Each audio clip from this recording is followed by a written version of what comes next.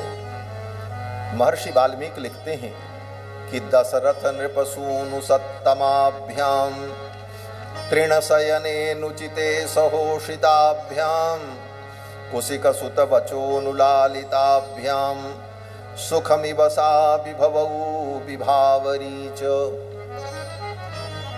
राम जी को नींद नहीं आ रही थी तो विश्वामित्र जी ने अपनी गोद में राम जी को सुलाया और एक तरफ से लक्ष्मण जी को सुला लिया। दोनों के सिर पर विश्वामित्र जी हाथ फेरने लगे और सुंदर सुंदर कहानी सुनाने लगे, क्योंकि बच्चों को नींद तब आती है जब कहानी सुनाओ, लोरी सुनाओ तो सो जाते हैं। विश्वामित्र जी ने सोचा आज तो माँ कौशल्या की भूमिका मुझे ही निभानी पड़ेगी, और विश्वामित्र जी ने राम जी को सुंदर सुंदर कहानी सुनाई, कथा सुनाई। महर्षि वाल्मीकि कहते हैं कि कुशिक सुत वचोनुलालिताभ्याम, विश्वामित्र के वचनों से, उनके कथन से भगवान लालित हुए, उनका लाड हुआ, दुलार हुआ, और तब राम जी को नींद आ गई, सो गए। जब सोए महाराज तो सवेरा जब हुआ, विश्वामित्र जी तो ब्रह्म मुहूर्त में उठ गए, लेकिन राम जी की नींद नहीं खुली। राम जी तो खर्राटे ले रहे थे। यद्यपि राम जी सवेरे उठते हैं, गोस्वामी जी कहते हैं रात काले उठ के रघुनाथा, रात काले उठ के रघुनाथा, मातु पिता गुरु नामहि माता, मातु पिता गुरु नामहि माता, मातु पिता गुरु नामहि माता। राम जी तो प्रातः काल उठते हैं, लेकिन आज सोते रह गए। सूर्योदय होने वाला था। विश्वामित्र जी को लगा अब उठेंगे, अब उठेंगे, और विश्वामित्र जी जगाते भी नहीं। क्यों? बोले सोचते हैं थक गए हैं दोनों कुमार, थोड़ा और सो लेने दो, थोड़ा और सोने लो। लेकिन राम जी तो सो ही रहे महाराज, खर्राटे चल रहे हैं। अंत में विश्वामित्र जी ने सोचा अब तो इनको जगाना पड़ेगा। राम जी उठे क्यों नहीं? शिष्य को गुरु से पहले उठ जाना चाहिए, तभी वो गुरु जी की सेवा कर पाएगा। गुरु जी सोए 5 बजे तक और चेला सोए 6 बजे तक, तो गुरु जी की क्या सेवा करेगा? इसीलिए आगे वर्णन है कि गुरु ते पहले जगतपति जागे राम सुजान, सकल सोच कर जाय नहाए, नित्य निवाहि गुरु ही सिरु नाय। लेकिन राम जी तो आज राम जी क्यों सोते रह गए? बोले इसका भी कारण था। जब विश्वामित्र जी अयोध्या में आए थे राम जी को मांगने के लिए, तो दशरथ जी ने एक कारण बताया था। दशरथ जी ने कहा गुरुदेव आप मेरे पुत्र को ले तो जाओगे, लेकिन आपके यज्ञ की रक्षा इनसे नहीं होगी। बोले क्यों?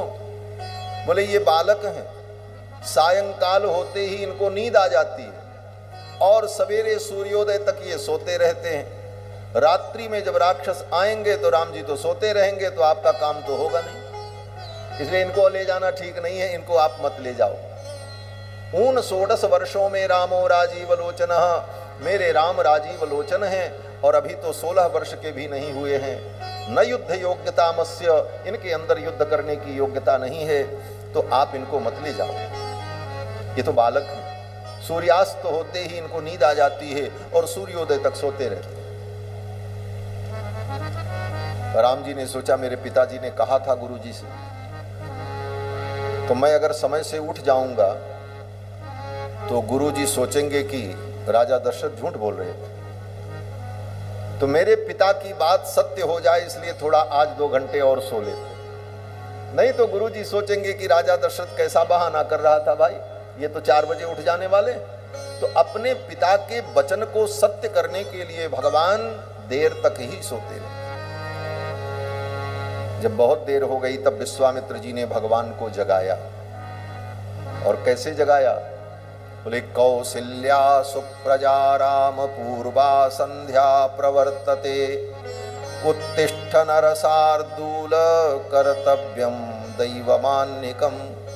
हे कौशल्या कुमार, हे राम, उठो, सवेरा हो गया और अपने दैनिक कृत्य को संपन्न करो। ये पंक्ति जो कह करके विश्वामित्र जी ने राम जी को जगाया है, आज भी जितने भगवान के मंदिर हैं, राम जी के, कृष्ण भगवान के, नरसिंह भगवान के, तिरुपति बालाजी, श्रीरंगम, कांची वरदराज भगवान, उन समस्त मंदिरों में आज भी प्रातः काल भगवान को जगाया जाता है। तो वाल्मीकि रामायण के इसी श्लोक को बोल करके जगाया जाता है। आप तिरुपति बालाजी में जाओ तो वहां सवेरे जब सुप्रभात बजता है तो सुप्रभात के पहले यही श्लोक बोला जाता है, कौशल्या सुप्रजा राम पूर्वा संध्या प्रवर्तते, उत्तिष्ठ नरसार्दूल कर्तव्यम दैवमान्निकम्, उत्तिष्ठोत्तिष्ठ गोविंद उत्तिष्ठ गरुणध्वज, उत्तिष्ठ कमलाकांत त्रैलोक्यम मंगलम कुरु। आज भी भगवान को भक्त लोग इसी मंत्र से जगाते हैं, जिस मंत्र को, जिस वाक्य को विश्वामित्र जी ने पढ़ करके राम जी को जगाया। रघुनाथ जी उठ गए, स्नान किया, स्नान करके गुरु जी के चरणों में प्रणाम किया और फिर वहां से चल पड़े। जब आगे चले तो सरयू जी के किनारे किनारे चल रहे थे। आगे आकर के सरयू जी का गंगा में संगम होता है, बलिया जिला में। बलिया जनपद उत्तर प्रदेश के बॉर्डर पर है। सरयू जी वहां जाकर के गंगा में मिल जाती। जब वहां पहुंचे, सरयू और गंगा का मिलन हो रहा था। दोनों नदियों के जल के मिलने से जो ध्वनि उत्पन्न हो रही थी, उस ध्वनि को सुन करके राम जी ने विश्वामित्र जी से कहा, गुरुदेव, ये कैसी ध्वनि आ रही है? अथ राम सरिन मध्य पप्रच्छ मुनिपुंगवम। मुनिपुंगव विश्वामित्र जी से पूछा, गुरुदेव, ये घर घर घर घर की आवाज कहां से आ रही? तो विश्वामित्र जी ने कहा, राम, यहां पर गंगा और सरयू दोनों नदियों का मिलन हो रहा है। राम जी ने पूछा, ये सरयू क्या है? अब राम जी को ये नहीं पता है कि सरयू क्या है। अयोध्या में जन्म हुआ, 12 वर्ष के हो गए, नित्य सरयू स्नान राम जी करते थे, लेकिन विश्वामित्र जी से पूछ रहे हैं ये सरयू क्या है? तो विश्वामित्र जी ने राम जी को बताया कि मान सरोवर से ये प्रकट हुई, इसलिए इनका नाम सरयू है और ये बड़ी पवित्र पुनीत सरिता। वहां से आगे बढ़े, रास्ते में कोई सरोवर पड़े और उस सरोवर में कमल खिला हो तो राम जी दौड़ करके घुस जाते और जाकर के कमल तोड़ने लगते। विश्वामित्र जी दौड़ पड़ते पीछे पीछे, अरे राम, रुको रुको रुको रुको, आगे मत जाओ, पानी गहरा होगा। बुला लेते राम जी, फिर चलते। थोड़ी दूर फिर चलते तो कोई पहाड़, कोई टीला दिखाई पड़ता तो राम जी से वहां का नजारा देखने लग जाते। विश्वामित्र जी कहते, राम उतर जाओ, पैर सरक जाएगा, चोट लग जाएगी। विश्वामित्र जी तो एक एक पल सावधान रहते हैं कि ये बालक हैं और इनकी चंचलता कहीं कोई अनिष्ट न हो जाए। यह वात्सल्य भाव विश्वामित्र जी के हृदय में राम जी के प्रति प्रकट होता है। ये लीला राम जी ने क्यों की? बोले विश्वामित्र जी को सुख देने के लिए। जो सुख भगवान ने श्री दशरथ जी को दिया, वह सुख विश्वामित्र जी को देने के लिए भगवान ऐसी बाल लीला करते हुए जा रहे हैं। गोस्वामी तुलसीदास जी वर्णन करते हैं, ऋषि संग हर्षि चले दो भाई, ऋषि संग हर्षि चले दो भाई, ऋषि संग हर्षि चले दो भाई, ऋषि संग हर्षि चले दो भाई, ऋषि संग हर्षि चले दो भाई, ऋषि संग हर्षि चले दो भाई। बैठत सरणी सिलनि चढ़ चितवन, बैठत सरणी सिलनि चढ़ चितवन, खग मृग बन रुचिराई, ऋषि संग खग मृग मन रुचिराई ऋषि संग हरसि चले दो भाई ऋषि संग हरसि चले दो भाई सादर सभय सप्रेम पुलक मुनि सादर सभय सप्रेम पुलक मुनि पुनि पुनि लेत बोलाई ऋषि संग पुनि पुनि लेत बोलाई ऋषि संग हरसि चले दो भाई ऋषि संग हरसि चले दो भाई ऋषि संग। गीतावली में गोस्वामी जी महाराज इस भाव का वर्णन करते हैं कि जब राम जी तालाब में जाकर कमल तोड़ने लग जाएं, किसी टीले पर चढ़ करके वहां का नजारा देखने लग जाएं, तो सादर सभय सप्रेम पुलक मुनि, विश्वामित्र जी के हृदय में प्रेम भी है राम जी के प्रति, आदर का भाव भी और भय भी है। भय क्या है? बोले कहीं इनको चोट न लग जाए, ये बालक हैं, चंचल हैं। सादर सभय सप्रेम पुलक मुनि पुनि पुनि लेत बुलाई। बोले राम इधर आओ, उधर मत जाओ, इधर आओ। जैसे पिता अपने बालक का अनुशासन करता है, उसी प्रकार विश्वामित्र जी राम जी को लेकर के जा रहे। आगे गए, एक जंगल पड़ा। उस जंगल में पुराने खंडहर दिखाई पड़ रहे। राम जी ने कहा, गुरुदेव, ये खंडहर देख करके लग रहा है कि यहां कभी कोई नगर हुआ करता। विश्वामित्र जी ने कहा, हाँ राम, ये पहले मलद और करूष नाम का दो जनपद था। ये दोनों जनपद मलद और करूष बड़े स्फीत जनपद थे और इस जनपद में सब प्रकार की संपदा थी। लोग यहाँ रहते थे, बड़े बड़े अट्टालिकाएं थीं, बड़े बड़े प्रासाद थे। लेकिन आज ये दोनों महानगर जंगल बन गया। राम जी ने कहा क्यों? तो विश्वामित्र जी ने कहा, यहाँ एक राक्षसी आ गई जिसका नाम ताड़का है। उस ताड़का राक्षसी ने नगर के सभी लोगों को खा लिया और ये पूरा नगर जंगल बन गया। और इसी जंगल में वो ताड़का रहती है और इसी रास्ते से हम लोगों को जाना भी। राम जी ने कहा, अच्छा कहां रहती है वो? तो विश्वामित्र जी ने कहा, यहां से लेकर आगे 6 कोस तक उसका एरिया है। सेयम पंथानमावृत्य वसत्यत्यर्थ योजने, यहां से लेकर 6 कोस तक इसी के बीच में वो घूमती फिरती रहती है, 18 किलोमीटर।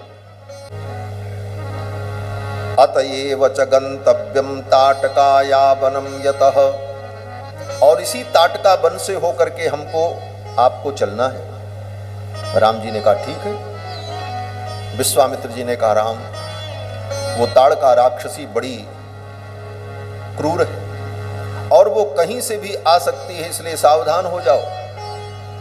अपने धनुष पर प्रत्यंचा चढ़ा लो और राम, अगर वो ताड़का आ जाए तो उसे मार देना, छोड़ना मत। राम जी ने कहा ठीक है गुरुजी, मार देंगे। थोड़ी दूर चलने के बाद विश्वामित्र जी ने कहा, राम, ताड़का आ जाए तो उसे मार देना, स्त्री समझ करके उसके ऊपर दया मत करना। नहीं ते स्त्री वध कृते घृणा कार्या नरोत्तम। हे नरोत्तम, मैं जानता हूं तुम पुरुषोत्तम हो और स्त्री के ऊपर हाथ उठाना ये मर्यादा नहीं है, लेकिन राम, स्त्री समझ करके उसके ऊपर दया मत करना, वो वध के योग्य है, मार देना। राम जी ने कहा ठीक है, मार देंगे। फिर थोड़ी दूर चले। विश्वामित्र जी ने कहा, राम, ताड़का आवे तो मार देना, छोड़ना मत।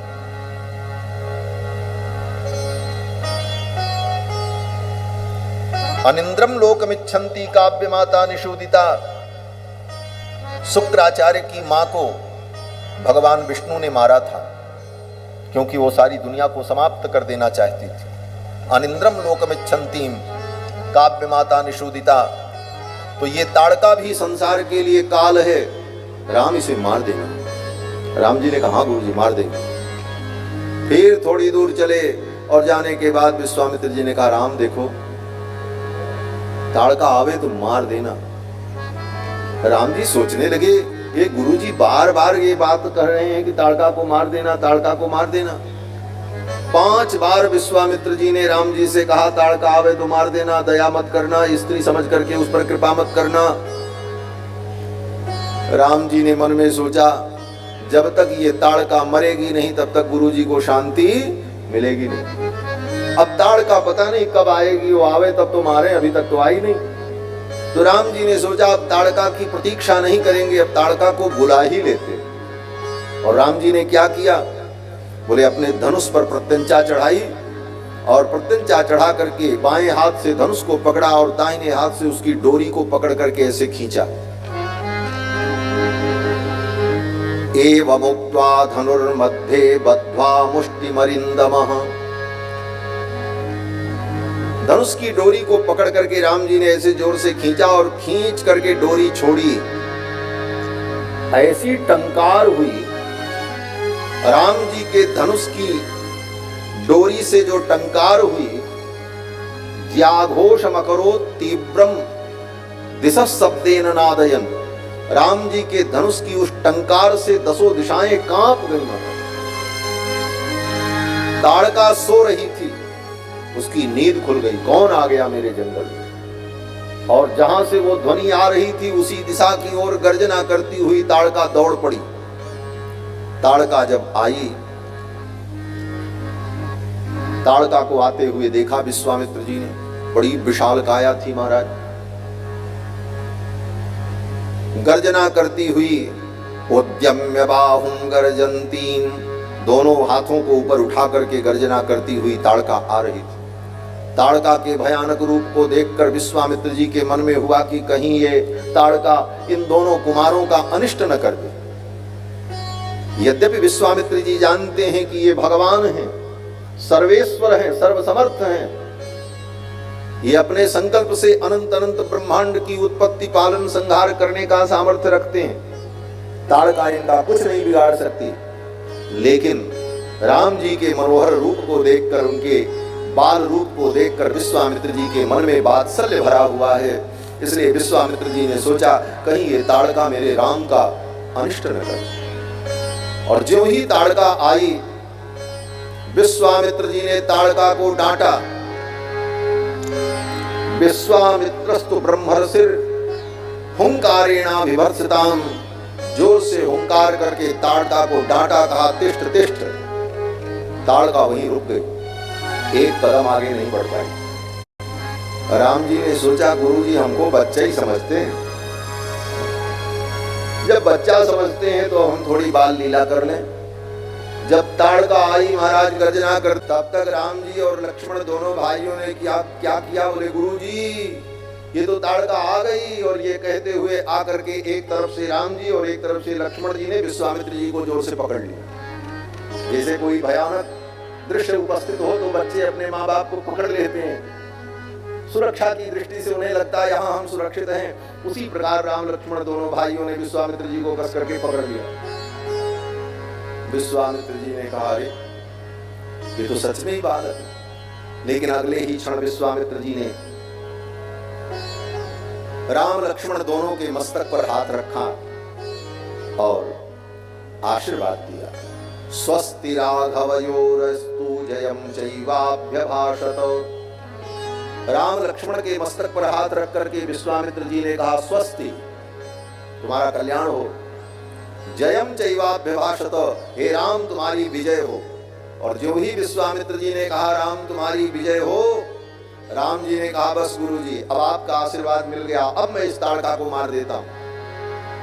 अभी तक राम जी ने क्यों नहीं मारा? राम जी ने सोचा अगर हम ऐसे ही ताड़का को मार देते तो मेरे मन में अभिमान आ जाता कि मैंने ताड़का को मारा। लेकिन अब मैं ताड़का को मारूंगा तो मेरे अंदर ये भाव होगा कि गुरु जी की कृपा से मैंने ताड़का को। ये विनम्रता है राम जी। विनम्रता तो राम जी से सीखो महाराज। शील निधान है रघुनाथ जी। गुरुदेव के सामने रघुनाथ जी सोचते हैं गुरु जी का आशीर्वाद मिल जाए तब मैं ताड़का को मारूं, तो मेरे मन में ये भाव रहेगा कि गुरु की कृपा से मैंने ताड़का को मारा। ये ताड़का क्या है? अविद्या है। रामावतार और कृष्णावतार दोनों अवतारों में भगवान ने सबसे पहले राक्षसी को ही मारा। कृष्णावतार में पूतना को मारा और रामावतार में ताड़का को मारा। दोनों अवतार में भगवान ने राक्षसी का वध किया है और दोनों के नाम 3-3 अक्षर के। उसका नाम था पूतना और इसका नाम है ताड़का। 3 ही अक्षर, मात्रा भी उतनी है। और 6 कोस में पूतना भी रहती थी, 6 कोस में ताड़का भी रहती। श्री सीता रामचंद्र भगवान की जय। जय जय सीताराम। नारायण नारायण हे लक्ष्मी रमणा नारायण नारायण नारायण हे लक्ष्मी रमणा नारायण नारायण नारायण हे लक्ष्मी रमणा नारायण नारायण नारायण हे लक्ष्मी रमणा नारायण नारायण नारायण नारायण नारायण हे लक्ष्मी रमणा नारायण हे लक्ष्मी रमणा नारायण हे लक्ष्मी रमणा नारायण हे लक्ष्मी रमणा नारायण नारायण नारायण हे लक्ष्मी रमणा नारायण नारायण नारायण हे लक्ष्मी रमणा नारायण हे राघवा हे राघवा हे राघवा हे राघवा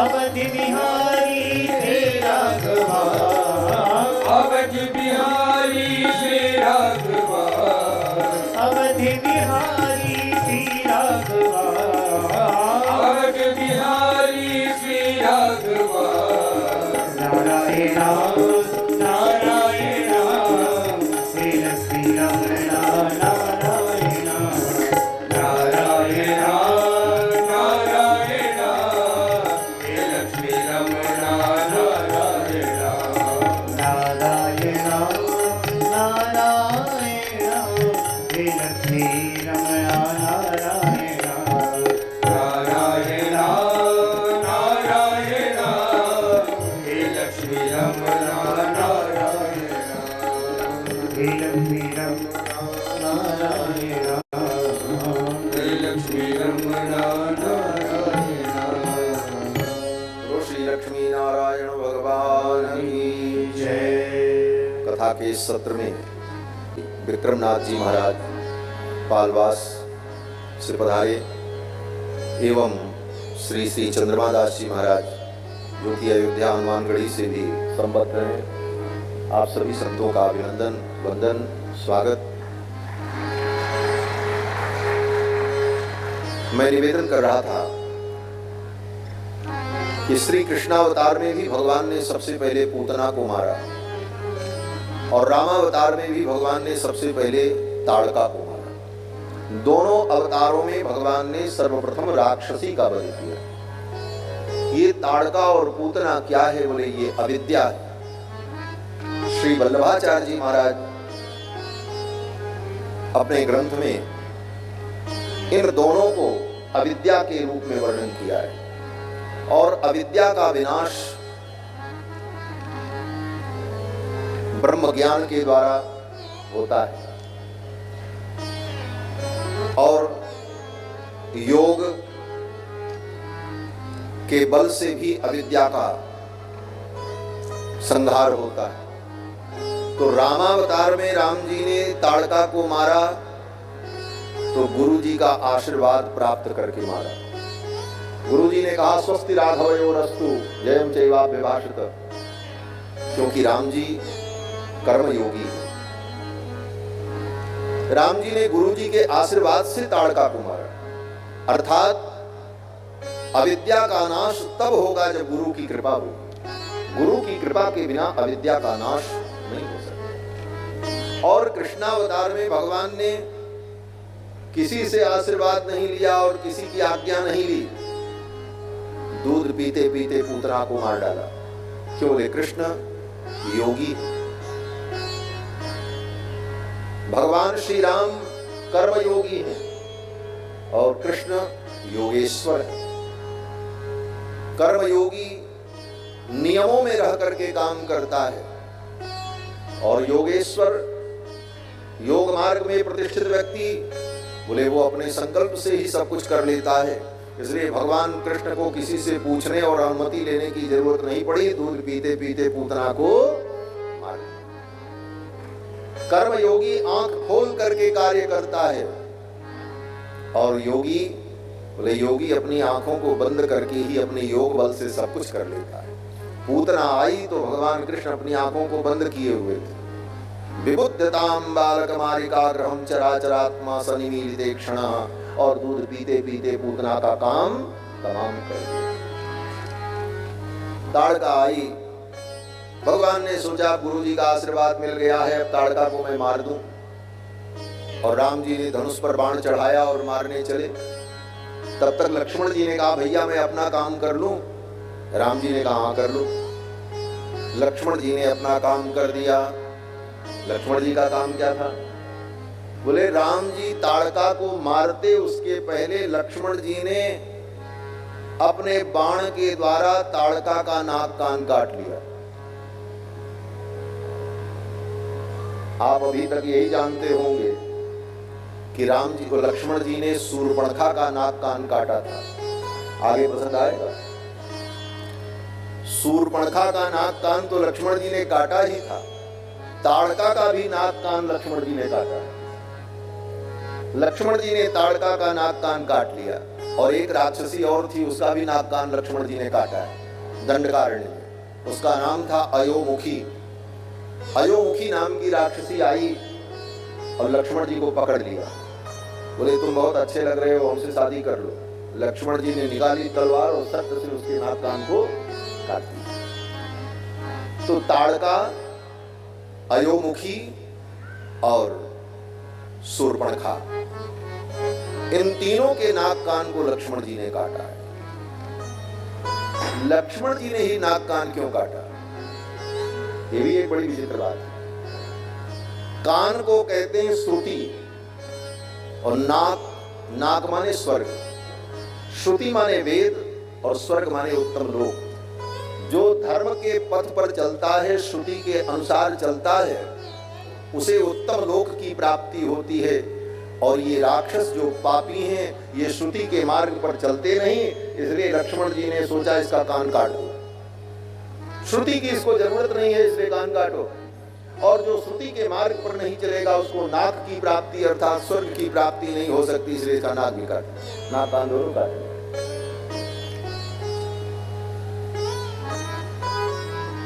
फिर तो राम जी ने अपने धनुष पर बाण चढ़ाया और एक ही बाण में ताड़का का काम समाप्त कर दिया।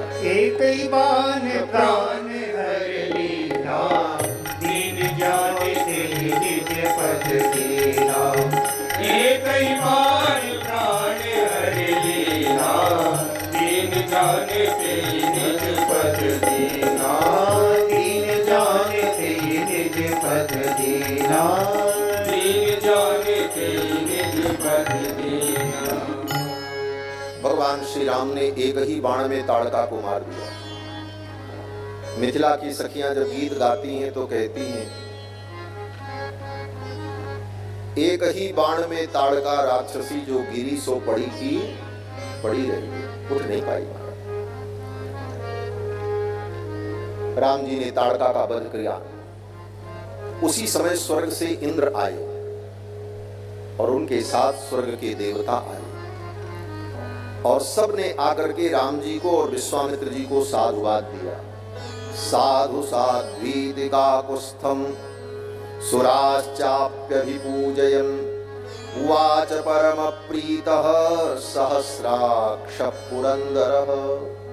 पुरंदर इंद्र ने देवगणों के साथ आकर विश्वामित्र जी का वंदन किया, अभिनंदन किया, राम जी का अभिनंदन किया और राम जी के ऊपर विश्वामित्र जी के ऊपर पुष्प की वर्षा की।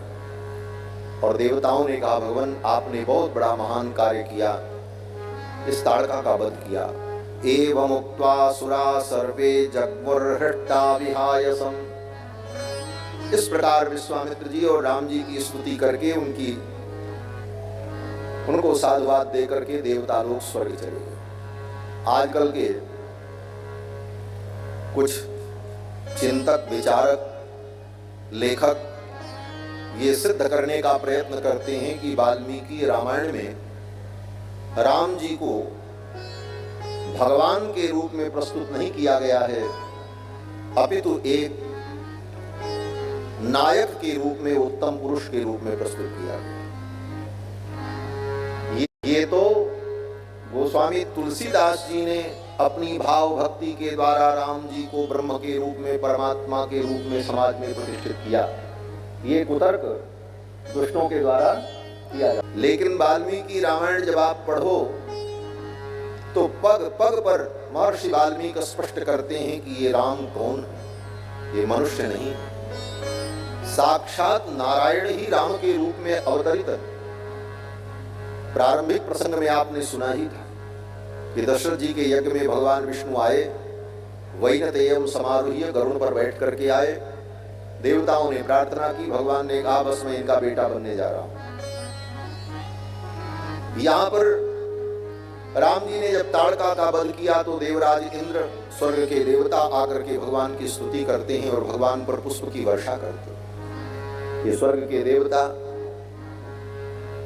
स्तुति कर रहे हैं, ये किसी सामान्य व्यक्ति की स्तुति नहीं कर रहे हैं, अपितु परम तत्व परमात्मा की स्तुति कर रहे हैं। ये सब प्रमाण है कि महर्षि वाल्मीकि ने पग पग पर राम जी को परम तत्व, सुप्रीम पावर के रूप में, परम तत्व के रूप में वर्णन किया है।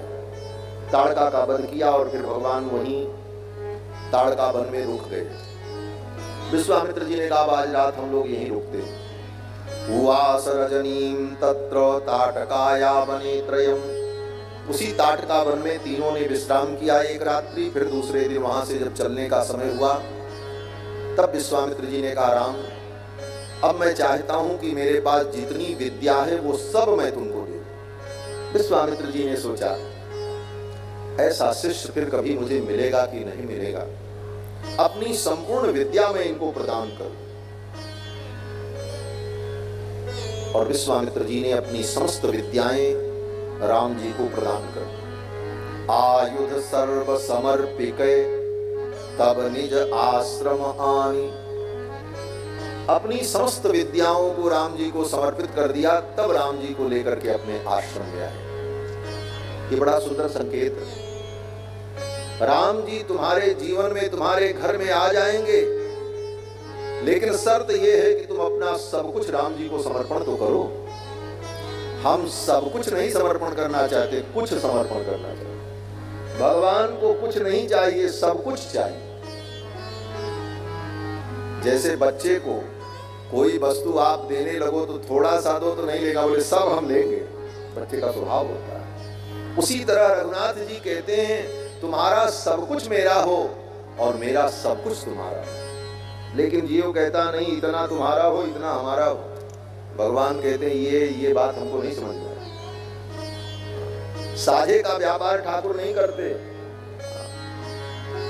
ये दुनिया के व्यापारी लोग साझे का व्यापार करते हैं, पार्टनरशिप करते हैं, लेकिन भगवान कहते हैं ना, हमसे अगर दोस्ती है तो तुम्हारा सब कुछ हमारा और हमारा सब कुछ तुम्हारा। और तुम सोचो कि इतना इनका इतना हमारा, बोले ये नहीं चलेगा। विश्वामित्र जी ने सब कुछ समर्पण कर दिया राम जी को।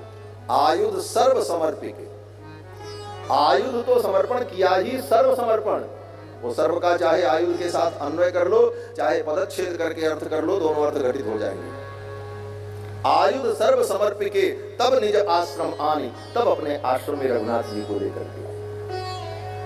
यही हमारे जीवन में नहीं हो पाता। हम भगवान को सब कुछ समर्पण नहीं कर पाते। समर्पण का मतलब सब भगवान तुम्हारा ले लें, ऐसी बात नहीं। ये भावना करो कि मेरा सब कुछ भगवान का है, मेरा क्या है?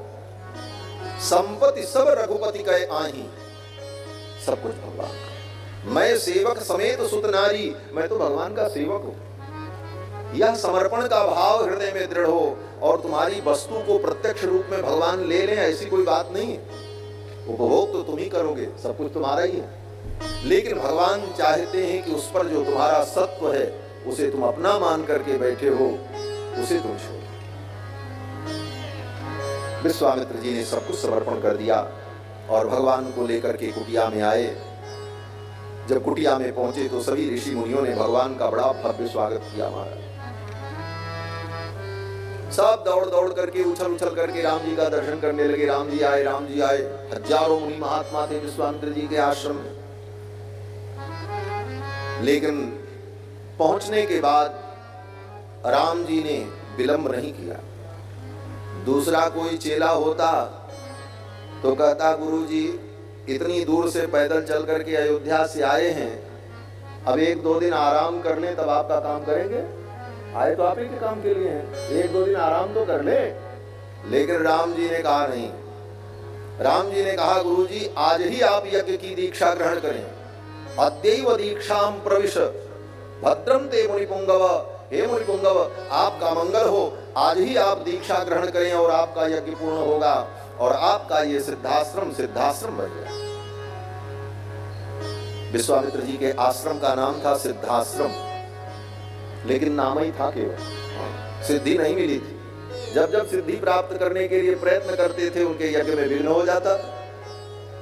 तो राम जी ने कहा, सिद्धाश्रमो यम सिद्धा स्यात्, ये सिद्धाश्रम हो जाए। आप कहोगे राम जी अहंकार में बोल रहे हैं कि आपका सिद्धाश्रम अभी तक सिद्धाश्रम नहीं बना, लेकिन अब बन जाएगा, हम आ गए हैं। कहते नहीं, राम जी की विनम्रता उनके शब्दों में दिखाई पड़ती।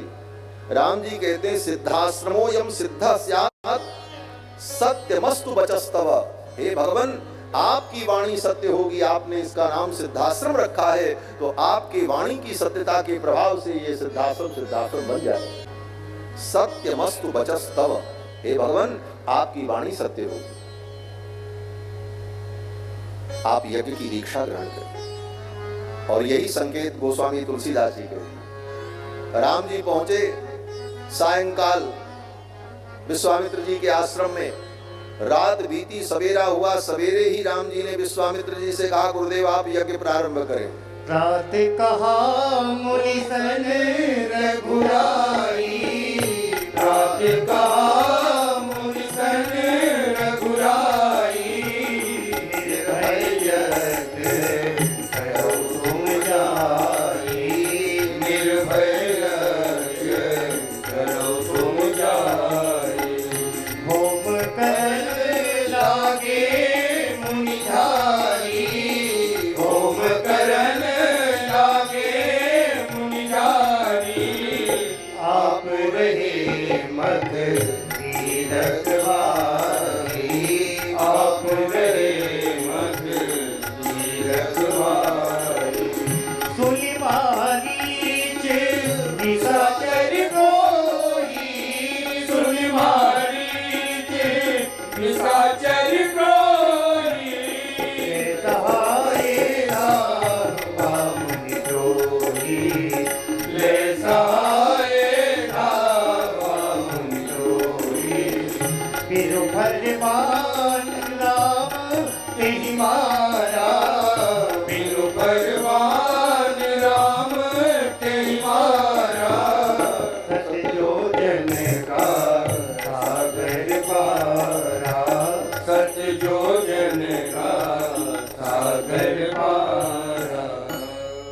विश्वामित्र जी महाराज यज्ञ की दीक्षा ग्रहण करके मंडप में विराजमान हुए।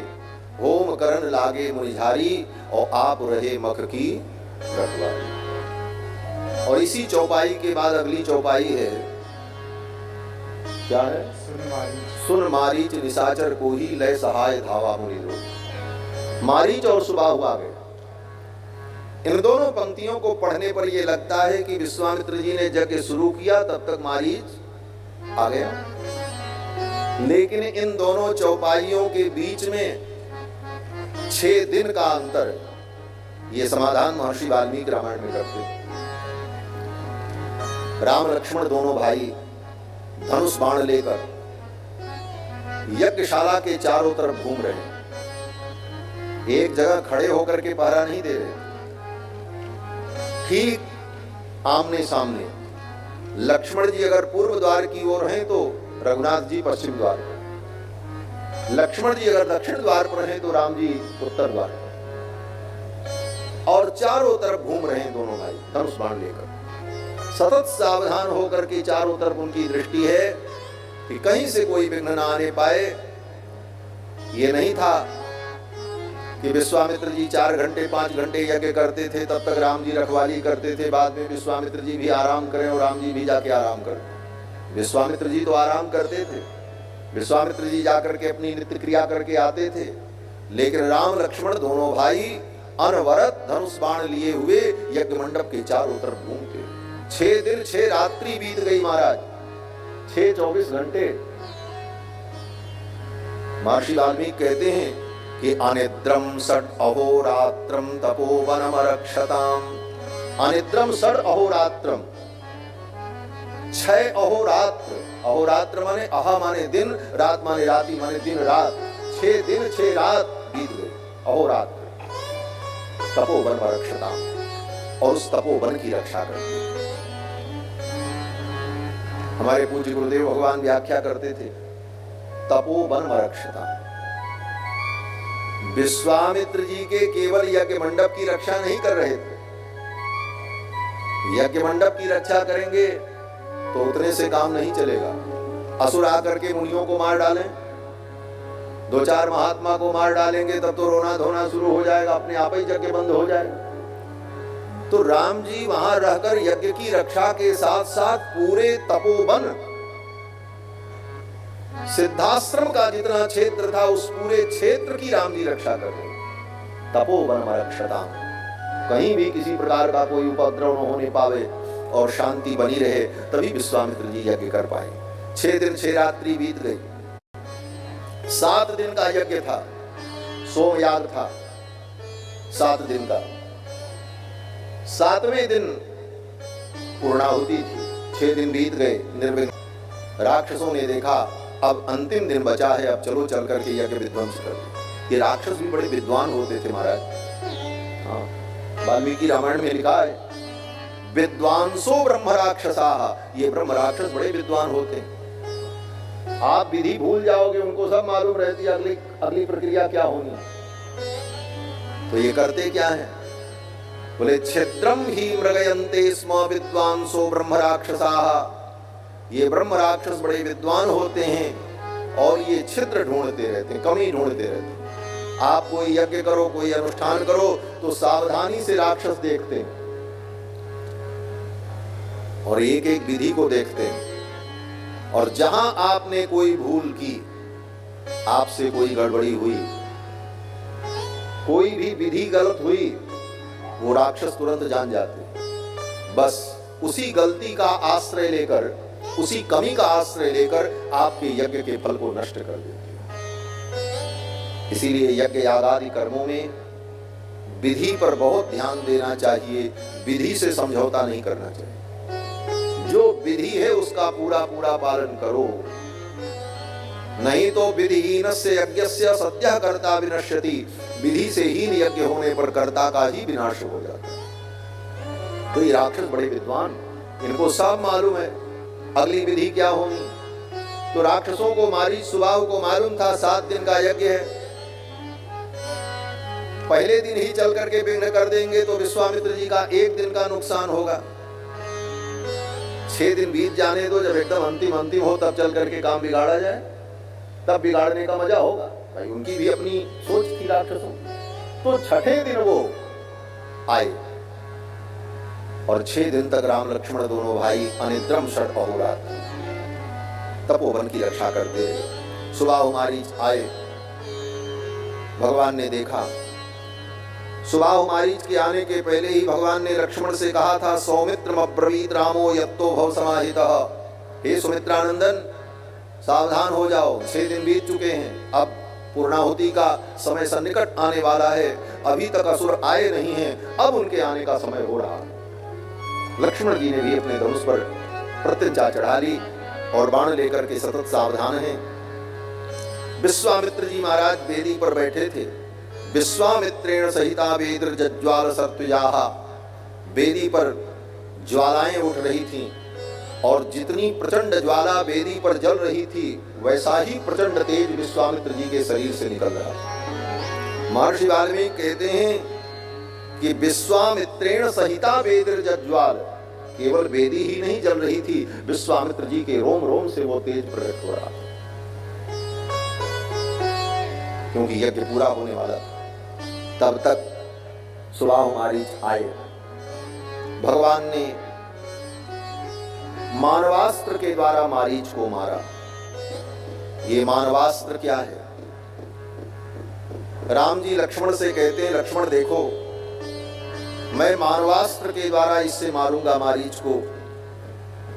मानवास्त्र बड़ा उदार होता है। मानवम परमोदारम अस्त्रम परम भास्वरम। मानवास्त्र से मारने पर व्यक्ति मरता नहीं, लेकिन बहुत दूर फेंक दिया जाता है। राम जी ने मानवास्त्र से मारा मारीच को। मानवास्त्र ने मारीच को लपेटे में लिया और ले जाकर के 100 योजन दूर समुद्र में फेंक दिया। 7 योजन का सागर पारा। चाहते तो राम जी मारीच को मार देते, लेकिन मारीच को क्यों नहीं मारा? बोले आगे लीला में यही माया मृग बनेगा, और मारीच जब माया मृग बनेगा तभी सीता हरण होगा, और जब सीता हरण होगा तब रावण के मरण का कारण बनेगा। इसलिए लीला में इसका सहयोग लेना है, इसीलिए भगवान ने मारीच को छोड़ दिया। उसके साथ सुबाहु आया था, सुबाहु को मार दिया। और मारीच को एक बार नहीं 2 बार भगवान ने छोड़ा। तीसरी बार में मारा है राम जी। प्रसंग आगे आएगा, पता नहीं वहां तक हम सुना पाएंगे कि नहीं सुना पाएंगे, जिस गति से कथा चल रही है। आज तो 4 दिन हो गए। हमारी माता जी यहाँ बैठी हैं, लाडनू वाली माता जी, जिनके यहाँ 10 वर्ष पूर्व मैंने कथा की थी। वो टीवी पे बार बार राम कथा सुनती। बोले महाराज जी, आपकी कथा आगे बढ़ती ही नहीं, वहीं पर छोड़ देते, हर बार उतनी आप सुनाते हो। कहीं न कहीं विस्तार हो जाता है, समय उसी में चला जाता है। एक बार मारीच को भगवान ने बक्सर में छोड़ा था, मानवास्त्र से मारा। मारीच मरा नहीं, 100 योजन दूर जाकर के गिरा। दोबारा पंचवटी में एक दिन मारीच आया था और मृग बन करके आया था। उस समय भी लक्ष्मण जी ने देखा और लक्ष्मण जी ने राम जी से कहा, प्रभु ये वही मारीच है बक्सर वाला, आपने छोड़ दिया था, देखो फिर आया है, इसे मार दो। राम जी ने कहा अच्छा जाने दो, छोड़ दिया। फिर तीसरी बार में जब वो मृग बन करके आया, माया मृग, फिर लक्ष्मण जी ने कहा प्रभु देखो छोड़ दिया था आपने, ये फिर आ गया बदमाश। राम जी ने कहा कोई व्यक्ति अपराध करे तो 1 बार क्षमा किया जाता है, 2 बार क्षमा किया जाता है, तीसरी बार उसे क्षमा नहीं मिलती। इस बार तो मैं इसे मार दूंगा। तब तीसरी बार में राम जी ने मारीच को मार ही दिया। तो मारीच को तो भगवान ने यहाँ पर बक्सर में मानवास्त्र से मार करके 100 योजन दूर समुद्र में फेंक दिया। उसके साथ सुबाहु आया था, उसको भगवान ने आग्नेयास्त्र से मार दिया। बाकी जितने राक्षस थे उनको लक्ष्मण जी ने निपटा दिया। फिर तो विश्वामित्र जी का यज्ञ पूरा हुआ। विश्वामित्र जी यज्ञ मंडप से बाहर आए। आते ही राम लक्ष्मण दोनों भाइयों ने गुरु जी के चरणों में प्रणाम किया। दोनों को उठा करके विश्वामित्र जी ने गले से लगा लिया और कहा, कृतार्थोस्मि महाबाहो कृतम गुरु वचस्त्वया। राम, आज मैं कृतार्थ हो गया, मेरा प्रयोजन पूर्ण हो गया। राम, तुमने अपने गुरु के वचन की लाज रखी। बोले यहाँ 3 गुरु का स्मरण हो रहा है। एक तो विश्वामित्र जी ही गुरु हैं राम जी के, दूसरे वशिष्ठ जी, और तीसरे बोले श्री दशरथ जी महाराज जो पिता हैं, पिता भी गुरु के समान ही होता है। मानो विश्वामित्र जी कहते हैं कि अपने गुरु वशिष्ठ जी के वचन को तुमने माना और यहाँ आए मेरे साथ, अपने पिता की आज्ञा मानकर अपना सुख त्याग कर मेरे साथ आप यहाँ आए जंगल में, और मेरी बात को मान करके असुरों का संहार करके तुमने अपने गुरु की इच्छा को पूर्ण किया है। तुम्हारे सभी गुरु तुम्हारे ऊपर प्रसन्न हैं। कृतम गुरु वचस्त्वया।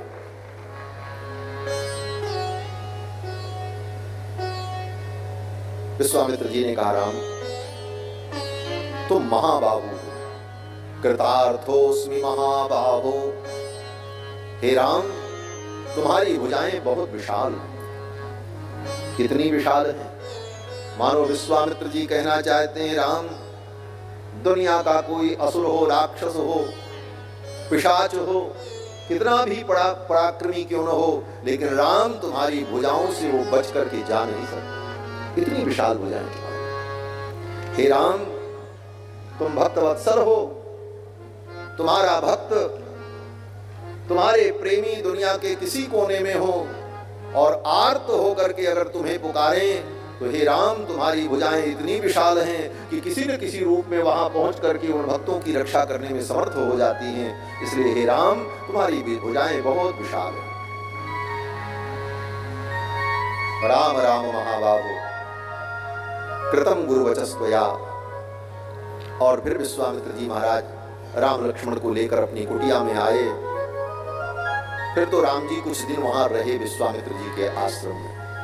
गोस्वामी तुलसीदास जी कहते हैं तब पुनि कछु के दिवस रघुराया, तब पुनि कछु के दिवस रघुराया, रहे कीन बीनर परताया, रहे कीन बीनर परताया, रहे कीन बीनर परताया, रहे कीन बीनर परताया।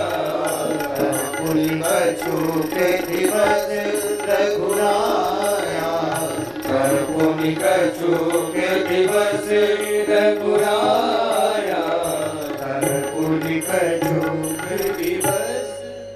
कुछ दिन भगवान विश्वामित्र जी के आश्रम में रहे। उसी समय विदेहराज जनक का निमंत्रण पत्र आया। जनक जी महाराज धनुष यज्ञ कर रहे थे। धनुष यज्ञ का निमंत्रण आया विश्वामित्र जी के लिए कि आप अपने परिकरों के सहित जनकपुर पधारो। अब विश्वामित्र जी के सामने धर्म संकट हो गया। विश्वामित्र जी ने सोचा मैंने राजा दशरथ को वचन दिया था कि यज्ञ पूरा हो जाएगा तो मैं राम लक्ष्मण को ला करके आपको सौंप दूंगा। अब अगर दशरथ जी के वचन के अनुसार मैं राम लक्ष्मण को लेकर अयोध्या पहुंचाने जाऊं तो जनकपुर नहीं जा पाऊंगा। और जनक जी भी महाराज बड़े प्रेमी हैं। जनक जी महाराज परम ज्ञानी परम भागवत हैं। विश्वामित्र जी ने सोचा अगर मैं उनके यज्ञ में चला जाऊं तो राम जी कहेंगे ये देखो अपना काम कराने के लिए लेकर के आए, अब गांव गांव हमको घुमा रहे हैं, काम हो गया तो छुट्टी दो। विश्वामित्र जी ने सोचा मैं क्या करूं, तो विश्वामित्र जी ने राम जी से ही पूछा। विश्वामित्र जी ने कहा राम मिथिला से निमंत्रण आया है धनुष यज्ञ का। राम जी ने कहा गुरुदेव अश्वमेध यज्ञ, वाजपेयी यज्ञ, सोम यज्ञ, अनेकानेक यज्ञ का नाम तो हमने सुना, ये धनुष यज्ञ ये तो नया नाम है। इस धनुष यज्ञ में धनुष का मतलब क्या है? विश्वामित्र जी ने कहा राम राजा जनक के यहाँ एक धनुष है और वो धनुष बड़ा अद्भुत, अद्भुतम च धनुरत्नम उस धनुष की विशेषता क्या है? विश्वामित्र जी ने कहा उस धनुष को कोई मनुष्य उठा नहीं सकता, तिल भर भी इधर उधर कर नहीं सकता। ये किसका धनुष है? विश्वामित्र जी ने कहा भगवान शंकर का पिनाक, जनक के पूर्वज महाराज देवरात को भगवान शंकर ने वो धरोहर के रूप में दिया था और तब से वो धनुष जनकपुर में है। और भगवान शंकर का धनुष है, इसलिए प्रतिदिन उस धनुष की पूजा होती और भगवान शंकर की प्रसन्नता के लिए उस धनुष के नाम से यज्ञ होता है और भगवान शंकर का आराधन और अनेक देवताओं का आराधन, ऋषियों मुनियों का समादर, ये सब कार्यक्रम होता है। राम, अगर उस धनुष यज्ञ में तुम चलना चाहो तो चलो, वहां तुमको वो अद्भुत धनुष देखने को मिलेगा। तत्र त्वं द्रष्टुमर्हसि। अब तो राम जी के मन में कुतूहल हुआ, ऐसा धनुष जिसको कोई उठा नहीं सकता, फिर उस धनुष को उठाता कौन होगा? और उठाता होगा तो फिर उस पे कितने बड़े बाण चलते होंगे, उसकी प्रत्यंचा कैसे बांधी जाती होगी? ये सब सोच करके राम जी के मन में बड़ा कुतूहल हुआ। राम जी ने कहा गुरु जी हम भी चलेंगे, हम देखेंगे ऐसा धनुष। विश्वामित्र जी तो चाहते ही थे कि राम जी की चलने की इच्छा हो जाए, फिर तो यात्रा मंगलमयी हो ही जाएगी। धनुष यज्ञ का नाम सुनकर के राम जी तैयार हो गए और विश्वामित्र जी के साथ मिथिला के लिए चल पड़े। धनुष यज्ञ सुनी रघुकुल नाथा, धनुष यज्ञ सुनी रघुकुल नाथा, हर्ष चले मुनिवर के साथा, हर्ष चले मुनिवर के साथा, हर्ष चले मुनिवर के साथा, हर्ष चले मुनिवर के साथा। विश्वामित्र जी महाराज के साथ राम लक्ष्मण और कुछ मुनि महात्मा लोग जनकपुर की यात्रा पर जब चले तो बक्सर में उनके आश्रम में बड़ी अद्भुत घटना हुई। जितने ऋषि मुनि महात्मा ब्रह्मचारी बालक थे, सब ने कहा हम भी चलेंगे। क्यों? बोले राम जी जा रहे हैं तो राम जी का वियोग किसी से सहन न हुआ, सब चलने को तैयार है। यहां तक कि विश्वामित्र जी के आश्रम की सीमा में जितने पशु पक्षी थे, मृग पक्षी गणाश्चैव सिद्धाश्रम निवासिनः, वे सब गाय बछड़े मृग तोता कोकिल पिक मयूर सब राम जी के पीछे पीछे चलते। यही तो राम जी की विशेषता है, जिनका दर्शन सबको प्रिय है। कितना प्रिय है? गोस्वामी जी कहते हैं प्राणों से प्रिय लागहि सबकह राम कृपाल। प्राण से भी ज्यादा सबको प्रिय। इसलिए बक्सर के जितने वो पशु पक्षी ऋषि मुनि महात्मा सब राम जी के साथ चले। विश्वामित्र जी ने सोचा ये तो इनको हम लेकर के आए थे कि हमारा आश्रम बस जाएगा, हमारा आश्रम सिद्धाश्रम बन जाएगा, और ये तो जाएंगे तो मेरा आश्रम तो उजाड़ खंड हो जाएगा। ये सब चले जाएंगे इनके साथ। फिर तो विश्वामित्र जी ने अनुशासन करते हुए उन सब को वहीं पर रोक दिया। निवर्तयामास ततः सरसि संघस्य पक्षिणः। उन पक्षियों को, मृगों को विश्वामित्र जी ने रोका, यहीं रहो, मेरी आज्ञा। अब विश्वामित्र जी की आज्ञा को कौन टाल सकता? कुछ मुनि महात्माओं को लेकर विश्वामित्र जी राम लक्ष्मण को लेकर के चल पड़े। आगे सोनभद्र को पार किया और वहां से चलते हुए विश्वामित्र जी ने रास्ते में भगवान को अनेक कथाएं सुनाई। गंगा की उत्पत्ति कैसे हुई, सगर के पुत्रों को साप कैसे हुआ, उनके लिए गंगा धरती पर कैसे आई, भगीरथ ने तप किया, ये सब कथा विश्वामित्र जी रास्ते में राम जी को सुनाते जा रहे हैं। ये कथा क्यों सुना रहे हैं? बोले देखो, रास्ते में चलो तो कुछ सुनते हुए, वार्ता करते हुए यात्रा में चलो तो यात्रा का श्रम नहीं होता। इसीलिए आज भी लोग गाड़ी में चलते हैं तो क्या करते, बोले टेप रिकॉर्ड बजा दिया, गाना बजता रहे, कथा चलती रहे, यात्रा होती रहे तो श्रम नहीं होगा और यात्रा सुखद हो जाती। विश्वामित्र जी ने सोचा राम लक्ष्मण इतनी दूर पैदल चलेंगे, इनको कुछ मैं कथा सुनाता चलूं तो इसी में समय कट जाएगा और रास्ता भी सुगम हो जाएगा। विश्वामित्र जी ने भगवान को खूब कथा सुनाई और यही सब कथा सुनाते सुनाते मिथिला की सीमा में पहुंच गए।